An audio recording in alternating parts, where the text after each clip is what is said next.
नमस्कार, मैं हूँ मनविंदर। आप सभी राष्ट्रवादियों का एमबीएन नेटवर्क में एक बार फिर से बहुत-बहुत स्वागत है। आज मेरे साथ एक ऐसी शख्सियत है, जिनका नाम ज्योतिष की दुनिया में बहुत ही सम्मान के साथ लिया जाता है, रीना शर्मा जी। एक और बात है, इनकी अधिकांश भविष्यवाणियाँ सही साबित हुई हैं, उनके बारे में भी आगे बात करेंगे। आज हम उनसे भारत के उन ज्वलंत मुद्दों पर बात करेंगे, जिन्होंने देश की राजनीति को काफ़ी सारी चुनौतियाँ दे दी हैं। कॉकरोच जनता पार्टी का भविष्य क्या है? मोदी और शाह की जोड़ी का अगला मास्टर स्ट्रोक क्या होगा? राहुल गांधी और अरविंद केजरीवाल, इनकी राजनीति जिग-जैग की राह पर है। ऐसे में इनका भविष्य क्या होगा? और सबसे बड़ी बात, भारत की विदेश नीति ग्रहों की चाल के हिसाब से दुनिया को कैसे झुकाएगी? रीना जी, बहुत-बहुत स्वागत है। नमस्कार। नमस्कार Manvinder ji, thank you so much for having me once again. आपके सभी ऑडियंसेस को भी मेरी तरफ से नमस्कार। रीना जी, कॉकरोच पार्टी से शुरू करते हैं। इन दिनों कॉकरोच पार्टी जैसा शब्द काफ़ी आप देख रहे होंगे कि चर्चा में है। ज्योतिषीय गणना के अनुसार आपको क्या लगता है, आने वाले दिनों में ये नई नवेली पार्टी बिखरेगी या मजबूत होगी? जी, जब पिछली बार हमने बात की थी तो थोड़ा-सा हमने we just touched base on this थोड़ा-सा, लेकिन या आज मैं आपको थोड़ा-सा बता देती हूँ कि कैसे आपके ऑडियंसेस को भी पता लगे कि कैसे हम मंडेन एस्ट्रोलॉजी में, मेदिनी में कैसे किसी अ, ऐसी कॉकरोच जनता पार्टी या बीजेपी या ये सब पार्टीज के बारे में, इलेक्शन के बारे में या फिर मंत्रियों के बारे में, नेताओं के बारे में या देशों के बारे में कैसे बता पाते हैं। कोई भी कुंडली बनाने के लिए हमें 3 चीज़ें चाहिए। उसका place of birth, date of birth and time of birth. तो जब सीजेपी के लिए, कॉकरोच जनता पार्टी के लिए कुंडली बनाई गई, तो उसमें जो टाइम ऑफ बर्थ लिया गया, डेट तो सबको पता है 16 मई 2026, जगह भी पता है, बोस्टन है, मैसाचुसेट्स में है, यूएसए में है। पर टाइम टाइम हम लेंगे जो पहला ट्वीट हुआ था। First tweet on that day, that was the time of birth. इसका जन्म हुआ इस कॉकरोच जनता पार्टी का, और फिर कुंडली बनाई गई। उस कुंडली में राहु 10th हाउस में आए। अब राहु 10th हाउस में है और राहु का बहुत बड़ा मेजर इम्पैक्ट और रोल रहा। जैसा राहु करते हैं कि एकदम से ऊपर चढ़ाना और एकदम से नीचे गिराना, तो इस तरीके का आप कॉकरोच जनता पार्टी में भी देखेंगे। बहुत बड़ा इम्पैक्ट पड़ेगा चंद्रमा का भी, क्योंकि चंद्रमा 12वें भाव में आया है। चंद्रमा और मंगल 12वें भाव में आए हैं इस कुंडली के। अब ये जो कॉकरोच जनता पार्टी है, जो मैंने अभी बोला कि वो एकदम से उसका राइज है और एकदम से फॉल है। तो अभी राइज तो हम सबने देख लिया, कितनी उथल पुथल मचाई, कितनी परेशानी क्रिएट करी गई, और ये सब कैसे ड्रिवन है, कहाँ से इनको फंडिंग होती है। वो फंडिंग का भी हम देख रहे हैं, बृहस्पति और शुक्र जो है वो 2nd हाउस में आ रहे हैं। फंडिंग कहाँ से आ रही है? बैकएंड से आ रही है। मेदिनी में जब उसे देखा जाता है तो कोई ऐसा सोर्स जहाँ पे पैसों की कमी नहीं है, वहां से फंडिंग हो रही है। इसीलिए ये इतना बड़ा जो एक प्रोटेस्ट है वो कर पाए। कहाँ से आ रहा था वो पैसा? वो प्रोटेस्ट इन्होंने किया, जिससे इन्होंने पूरे सत्ता को हिलाने की कोशिश की। पर हमेशा मैं एक बात बोलती हूँ, कंपैरेटिव स्टडी, कंपैरेटिव रीडिंग, जब हम एक कुंडली देख रहे हैं तो उसके साथ साथ दूसरी कुंडली का कंपैरिजन करना बहुत जरूरी जरूरी हो जाता है।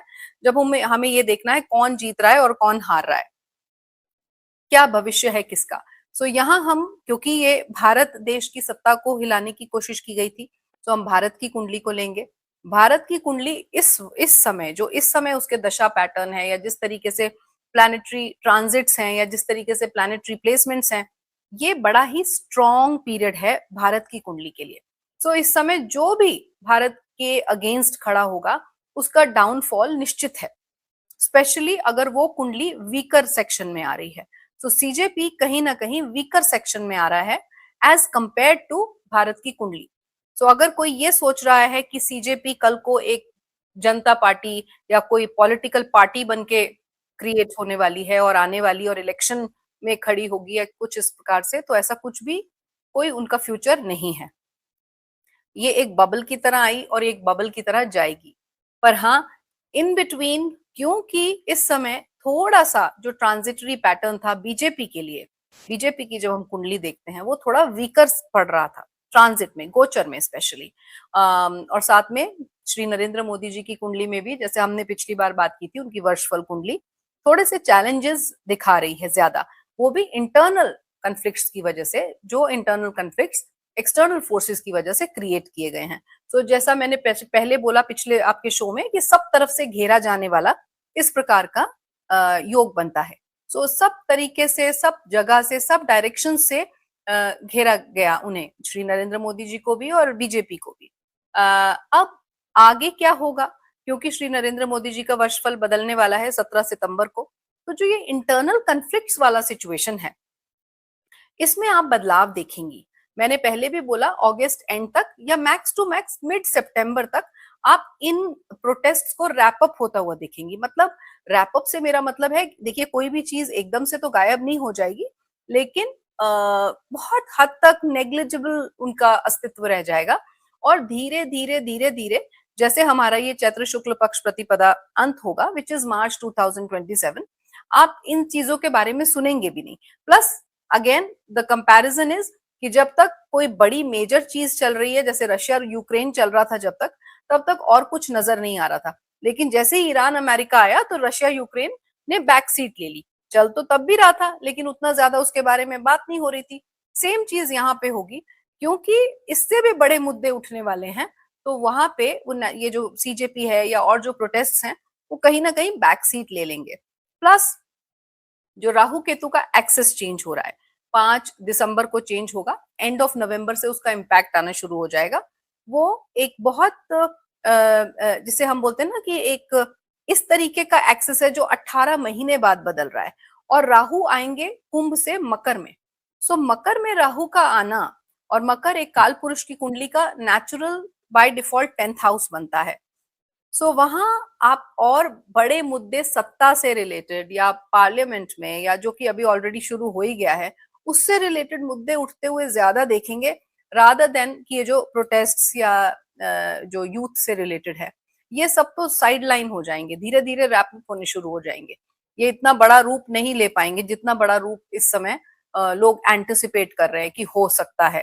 रादर इन लोगों के लिए, चाहे वो सीजेपी के जो फाउंडर हैं अभिजीत दीपके, चाहे उनके पीछे जो फोर्स है, वो सबको आप उनके अगेंस्ट लीगल एक्शंस होते हुए देखेंगी।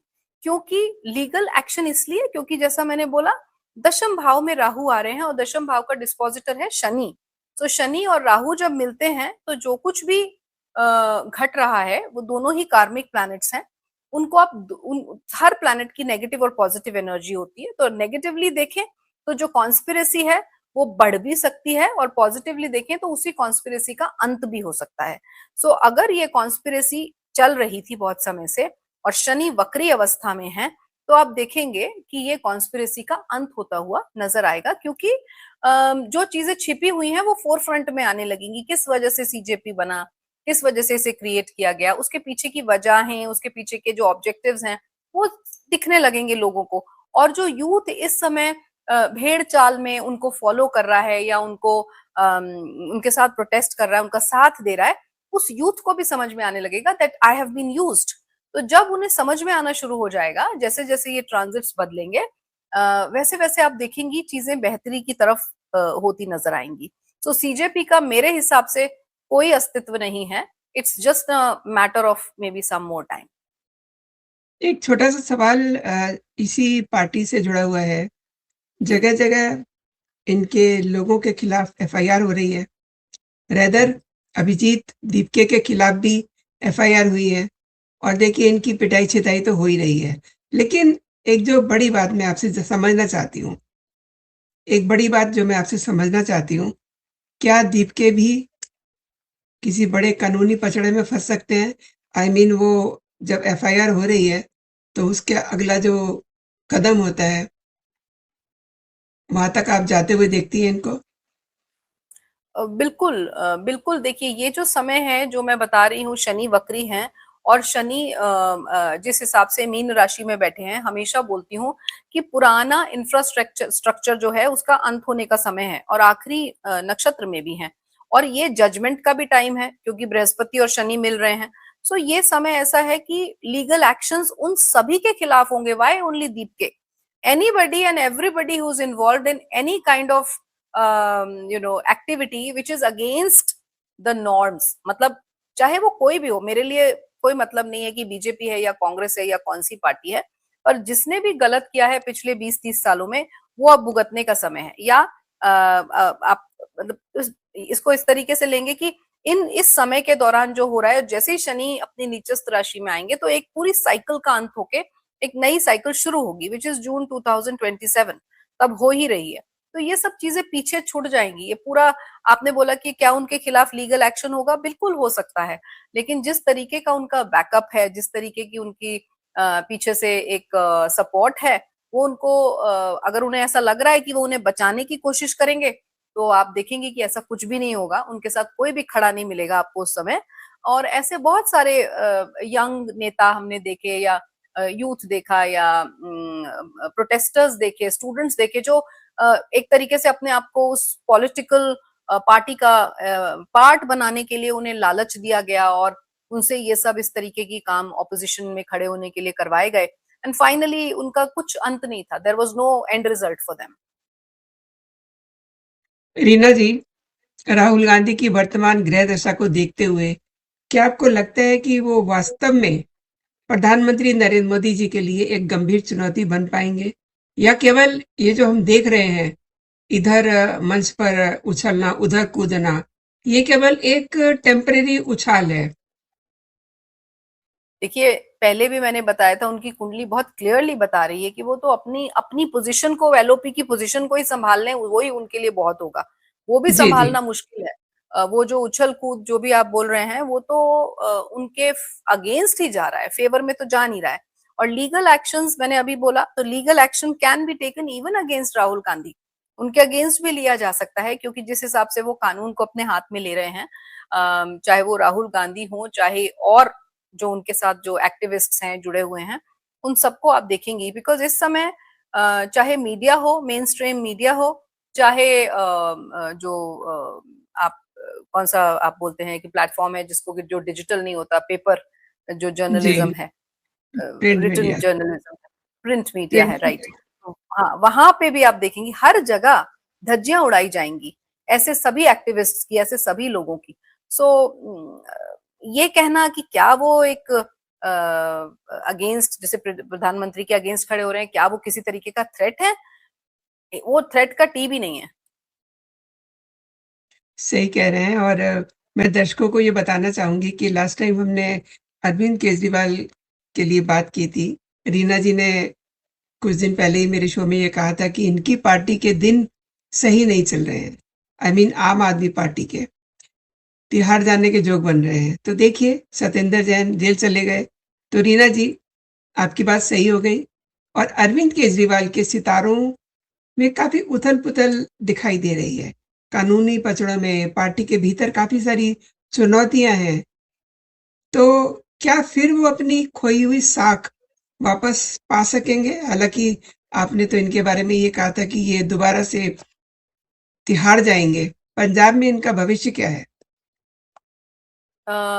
श्री अरविंद केजरीवाल का जो कुंडली है, जो कुंडली में दशा पैटर्न है और जो समय उनका चल रहा है, वो मैंने पिछली बार भी बोला था, बंधन योग को दिखाता है.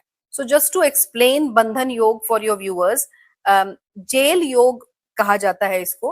अब वो, उसको आप लिटरल सेंस में जेल योग ले सकते हैं, या अदरवाइज अगर उसका मीनिंग समझना चाहते हैं, तो किसी भी प्रकार से आप किसी बंधन में हैं, आपको वो पावर्स नहीं है, आपके पास वो फ्रीडम नहीं है वो कार्य करने के लिए या वो बोलने के लिए जो आप, जिस रोल के लिए आप आए हैं.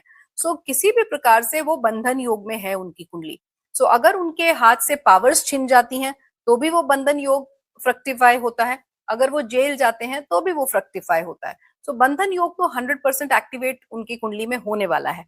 और ये आप अभी मार्च अप्रैल 2027 से पहले पहले ही देखेंगे. मोदी जी और अमित शाह जी की जोड़ी ने हमेशा अपने फैसलों से सबको चौंकाया है। क्या 2026 के बाद भी इनका ये दबदबा कायम रहेगा? क्या कोई ऐसा आंतरिक संकट है जो बीजेपी को परेशान कर सकता है? देखिए, आंतरिक संकट जितने भी हैं, ये सभी आंतरिक संकट आप जो इंटरनल कॉन्फ्लिक्ट्स हैं, ये मार्च अप्रैल जो हमारा चैत्र शुक्ल पक्ष प्रतिपदा का कैलेंडर है, हिंदू कैलेंडर, उसमें क्लियरली दिखता है कि इस तरीके के इंटरनल कॉन्फ्लिक्ट्स होंगे। ये क्लियरली नजर आ रहा था। तो ये जब शुरू हुआ था मार्च 19 को 2026 को, उसके पहले से ही इस तरीके के प्रिडिक्शंस दिए गए थे। मैंने बोला था कि आप इंटरनल कॉन्फ्लिक्ट्स भर भर के देखेंगे, विच इज गोइंग टू, जो ये सब लोग मिलके ट्राई करेंगे कि किसी तरीके से हम जो एक सेट इंफ्रा है या जो एक सत्ता का एक पूरा मॉड्यूल है उसको बदल दिया जाए, और उसमें बदलाव हो भी रहा है। हम देखेंगे धीरे धीरे, अभी आगे आने वाले कुछ महीनों में वो बदलाव नजर भी आएगा और ज्यादा। अभी थोड़ा बहुत बदलाव हुआ है। अभी बात रही आपके सवाल की कि क्या आंतरिक संकट अभी भी है, तो हाँ, मार्च अप्रैल 2027 तक बहुत नजर आएगा। ऑल्दो मोदी जी का जो वर्षफल चेंज हो रहा है उसमें थोड़ा चैलेंजेस कम होते दिखते हैं, जो मैं पहले भी बोल रही हूँ, पर कम होते दिखते हैं। मतलब type of challenges will change. अभी जो उनकी छवि धूमिल करने के लिए सब लोग उन्हें कुछ भी बोल रहे हैं, यहाँ तक कि आपने सुना कि छोटे छोटे बच्चे, छोटे छोटे उम्र के स्टूडेंट्स उनके लिए इतना गलत बोल रहे हैं, उनकी माता जी के लिए इतना गलत बोल रहे हैं। सो इस प्रकार का नहीं, may be different kind of challenge, but better than this situation. जो इस समय जो सिचुएशन है उससे बेटर होता दिखता है। एक्सटर्नल कॉन्फ्लिक्ट्स ज्यादा नजर आएंगे आपको ये जो मार्च अप्रैल 2027 के बाद। स्टिल मैं ये बोलूंगी, क्योंकि वहां का तब का कैलेंडर भी बदल रहा है, चैत्र शुक्ल पक्ष प्रतिपदा का कैलेंडर मार्च 2027 को बदलेगा, तो राजा भी बदल जाएंगे और मंत्री भी बदल जाएंगे। इस समय राजा बृहस्पति हैं, मंत्री मंगल हैं, और तब मंत्री भी और राजा भी बुध बनेंगे। सो बुध का मतलब है बुद्धि से काम करना, अपनी बुद्धि को यूज करके। सो जो स्ट्रेटेजिक मूव अमित शाह जी और माननीय श्री प्रधानमंत्री जी लेते हैं, उसमें वो बुध का राजा बनना और बुध का मंत्री बनना एक तरीके से एक एडिशनल टूल या एडिशनल एड उनको मिलेगी उस चीज को बहुत अच्छी तरीके से अप्लाई करने के लिए। और अगेन बुद्ध जो है वो एजुकेशन से कनेक्ट करते हैं, कम्युनिकेशन से कनेक्ट करते हैं, टेलीकॉम से कनेक्ट करते हैं। तो ये सारी चीजों में हम बढ़ोतरी उस समय देखेंगे। तो कन्फ्लिक्ट्स तो रहेंगे, पर फिर भी सिचुएशन आज से बेटर होने वाली है। एंड अमित शाह जी के जो कड़े और बड़े फैसले हैं, उनके पीछे मैं समझना चाहती हूँ, रादर बहुत सारे हमारे दर्शक भी कमेंट करते हैं कि कौन से ग्रह काम कर रहे हैं। क्या आने वाले समय में हम और भी बड़े संवैधानिक बदलाव, लाइक एफसीआरए जो इस समय जेपीसी में चला गया है, UCC, one nation one election, ये सब हम देखेंगे? जी बिल्कुल। इस समय श्री अमित शाह जी की जो दशा, महादशा और अंतरदशा है, वो छिद्र है। मतलब एक महादशा का अंत होने जा रहा है, बृहस्पति महादशा का अंत होने जा रहा है, और उनकी जो कुंडली का लगन है वो बुध का है। वो एक एनालिटिकल और बहुत ही बड़े स्ट्रेटेजिस्ट हैं, वो हम सबको पता है। सो जहां तक एफसीआरए की बात है, वो भी मैंने पिछली बार भी बोला था, आज फिर से जी, उसको जी। रिआइट्रेट कर रही हूँ। वो तो हमारा पास होना ही होना है, वो क्लियर है। इनफैक्ट उसके अलावा जो और भी एक दो बिल्स हैं जो उनके साथ साथ हैं, वो सब भी क्लियर होंगे। महिलाओं से रिलेटेड आप देखेंगे बहुत बड़े और बड़े अच्छे फैसले लिए जाएंगे, जो बहुत सारी चीजें बहुत समय से रुकी हुई थी, क्योंकि कर्क राशि में है ना बृहस्पति, और वो भी अतिचारी मोड में है। कर्क राशि में बृहस्पति हैं, उच्च के हैं। कर्क is related to nurturing, care, mother, women. So एक तरीके से जो भी ऐसी चीजें हैं, अभी आपने देखा ही किस तरीके से जो बदलाव हुआ है, जिसमें सारे विमेन मिनिस्टर्स जो जी। जा चुके थे उनको वापस बुलाया गया है। वापस क्यों बुलाया गया है? शनि वक्री हुए हैं, शनि वक्री हैं। जब कोई ग्रह वक्री होता है तो गई हुई चीज वापस आती है। अब दोबारा बृहस्पति वक्री होंगे 12-13 दिसंबर को, फिर से आप बदलाव देखेंगे। सो ये जो दिसंबर वाला पीरियड है, आप नवंबर दिसंबर में, बल्कि नवंबर एंड से शुरू हो जाएगा और पूरा दिसंबर, जनवरी, फरवरी, मार्च, ये तो बहुत सारे बदलावों का समय है। 2 चीज़ें मैं समझना चाहती हूँ, वो ऐसे कौन-कौन से ग्रह, नक्षत्र हैं, जो ये पुश कर रहे हैं राहुल गांधी को, अभिजीत दीपके को, कि वो इस तरीके के कृत्य करें? लाइक राहुल गांधी देखिए आए दिन कुछ-कुछ ऐसी बातें करते रहते हैं जो उनको शोभा नहीं देती, जो किसी भी मतलब एलओपी को तो कतई शोभा नहीं देती हैं। इस तरीके के वो वक्तव्य देते हैं, इस तरीके के वो हँसी ठट्ठे करते हैं।